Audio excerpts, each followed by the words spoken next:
আমি লোকগীতি বিকু, আমি বুদ্ধিস্ট নয়। আসলে ইফতার পার্টিতে এসে খুবই ভালো লাগছে, এটা ঐক্য প্রকাশ করে। হ্যাঁ, আমরা সকল ধর্মের ভেদাভেদ ভুলে সবাই একসাথে হওয়াটা, এটাই হচ্ছে কি আসলে মানব ধর্ম যেটাকে বলা হয়। ধর্ম যার যার জায়গায়, উৎসব সবার। ইফতার পার্টি এটা ওদের একটা পবিত্র রমজান মাস, ওদেরকে উৎসাহ দেওয়া, ওদের পাশে আসি দাঁড়ানো, ওদের সাথে আনন্দটা উপভোগ করায়, এটাই মানুষের ধর্ম। আমি এটাই মনে করি, তাই আমরা এই সম্প্রীতি তৈরি করার জন্য এখানে আসা। ইফতার পার্টি আজকে জলপাইগুড়ি জেলা সংখ্যালঘু মিশনের সভাপতি আমাদের সকলের প্রিয় মিজানুর রহমানের উদ্যোগে এখানে 20তম রমজান উপলক্ষে ইফতার পার্টি, এখানে অত্যন্ত ভালো লাগছে আমাদের দেশে। বাংলা না, এই পশ্চিম বাংলাটা হচ্ছে স্বামী বিবেকানন্দ, নজরুল ইসলাম, পঞ্চানন বর্মা, বিরসা মুন্ডাদের বাংলা। এখানে ভারতীয় জনতা পার্টি যে বিভাজনের রাজনীতি করতে যাচ্ছে, এই রাজনীতি বাংলায় চলবে না, এটা প্রমাণ হয়েছে, আগামী দিনও প্রমাণ। ওদের হচ্ছে মুখ এবং মুখোশ সম্পূর্ণ আলাদা। ভালো লাগছে না।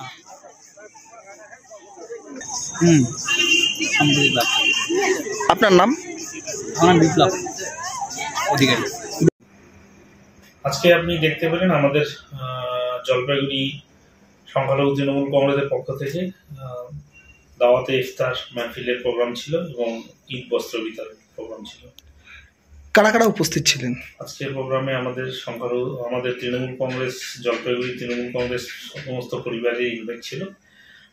সেখানে আমাদের মন্ত্রী লচিক বারাইক মহাশয় এবং জেলা সভাধিপতি কৃষ্ণা রায় বর্মন মহাশয় এবং আমাদের ময়নাগুড়ি ব্লক সভাপতি মনোজ রায় এবং অনেকেই উপস্থিত ছিলেন, আমাদের সংখ্যালঘু তৃণমূল কংগ্রেসের ব্লক সভাপতিগণ এবং অঞ্চল সভাপতি। আজকে আমাদের এটাই তো আমাদের ঐতিহ্য এবং আমাদের সম্প্রীতির বাংলা।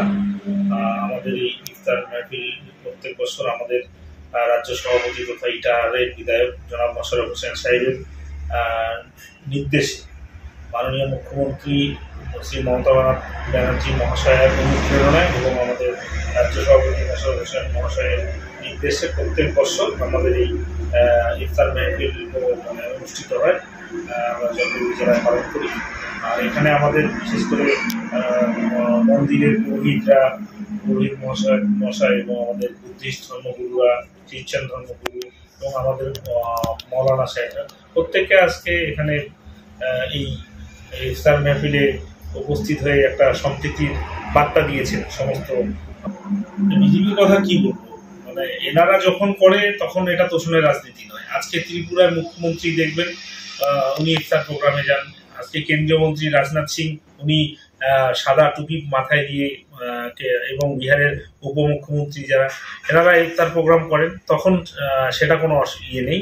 অথচ আমাদের বাংলা একটা সম্প্রীতির বাংলা, সেখানে সমস্ত জনজাতি, সমস্ত কমিউনিটি, সমস্ত ধর্মগুরুরা মিলে আমরা একটা প্রোগ্রাম মানে ইফতার পালন করি। হ্যাঁ, এটাকে নিয়ে ওনারা বারবার আমাদের রাজ্যের মাননীয় মুখ্যমন্ত্রীকে প্রটারণা নিয়ে।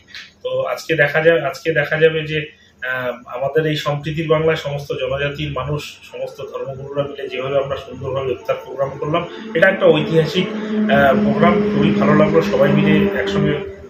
সব থেকে একটা লেটেস্ট যে মৌলানা সাহেব ছিল এবং পাশে মন্দিরের পুরোহিত একই প্লেটে ওনারা এই যে ইফতার সামগ্রী গ্রহণ করলেন, এটা একটা সম্প্রীতি, মানে অনেক বড় বার্তা। আর এটা কি আছে, আমাদের এখানে হোলি হলো, বসন্ত উৎসব হলো, আমাদের হোলি আমরাও পালন করলাম হোলি। এবং এই যে ইফতার হলো, ইফতারে আমরা সমস্ত জনজাতির মানুষ ধর্মগুরুরা মিলে ইফতার করলাম, কত ভালো লাগলো সবার। আজকে যদি হিন্দু ভাইয়েরা যদি ইফতার প্রোগ্রাম করলো আমাদের সঙ্গে, আমরা আগামী দিন আমরাও হোলি পালন করলাম। এবার পুজো রয়েছে, হ্যাঁ, শীতলা পুজো রয়েছে, এই পুজোতেও আমরা সবাই থাকবো। আগামীতে যখন আমাদের দুর্গোৎসব হয়, সেই দুর্গোৎসবে আমরা সকলে মিলে আমরা একসঙ্গে পালন করি। এটা সম্প্রীতির বাংলা। এখানে আমাদের বাংলাকে কেউ চক্রান্ত করে ভাগ করতে পারবে না। আমাদের হিন্দু, মুসলিম, শিখ, ইসাই যে একটা মিলেমিশে আমরা এতদিন ধরে আমরা এখানে বসবাস করছি একসঙ্গে। তো এই ভ্রাতৃত্ববোধকে এই বিজেপি নামক যে সাম্প্রদায়িক দল, এটা কখনোই নষ্ট করতে পারবে না।